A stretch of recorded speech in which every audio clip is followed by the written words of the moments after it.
Tomato juice gushed out, instantly quieting the scene as everyone stood frozen. The blood splattered wasn't from the man, but rather erupted from the ground. Could it have drilled into a monster? In a matter of seconds, the FBI arrived at the scene. John took a drop of the blood and placed it on a pregnancy test. A red line appeared. Oh my, it was human blood. Immediately, the FBI operated a 9-handed tractor and began spraying the ground. As expected, a skull-like skeleton emerged from the scene. Judging by the victim's posture of holding their head, the FBI concluded that the victim had been buried alive in cement. Subsequently, the FBI brought in a discarded cutting machine and started cutting the ground.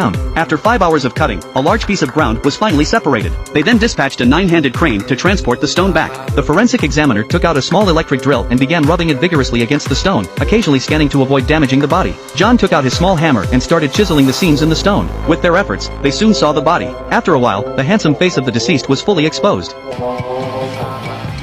Discovered a stone inside the corpse's mouth. He carefully used tweezers to remove the 2-ton stone from the tiny cherry mouth. The observant FBI agents noticed several injuries on the body's face, indicating that the man had suffered a severe beating before his death. However, the medical examiner stated that the cause of death was not the beating but suffocation. The 2-ton stone found in his mouth served as the strongest evidence. After a while, the hands of the body also became visible. They saw a clump of chives in the nail crevices. Could the man have eaten dumplings before he died? Several hours later, the entire outline of the body was exposed. By the armor-like structure on the man's body and the scissors in his hand, which were as large as shears, the medical examiner deduced that the man was a gladiator. The FBI immediately rushed to the arena to inquire about the deceased. They discovered that the man's name was David and he used to be the star of the place. He not only won martial arts trophies but also many other awards. However, these achievements didn't satisfy David, so he applied for a coveted job as a security guard. Subsequently, the FBI arrived at a bar where the waiter informed them that a few days ago, a guy was bothering him, and David stepped in to defend him. The guy said, "Don't you ever touch me, I will kill you." Looks like that guy has a strong motive. The FBI found the guy, but he claimed that they did approach David but were intimidated by his dominance, nearly wetting their pants. The only lead was abruptly interrupted. However, just at that moment, the medical examiner made a new discovery.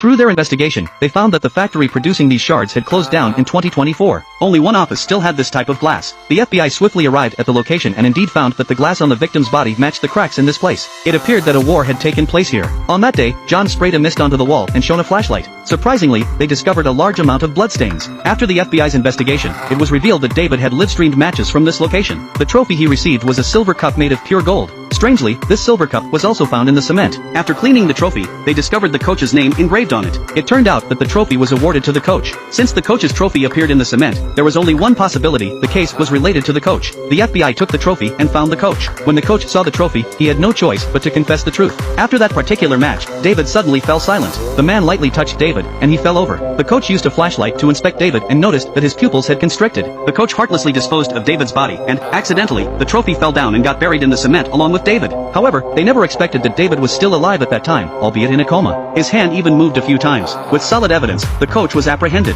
Some people are like that: when faced with something, they act rashly and do unexpected things. Here, I advise everyone to think carefully before taking action when faced with any situation in the future. Stay calm and handle things with a clear mind, or else the ultimate result will be a lifetime of regret.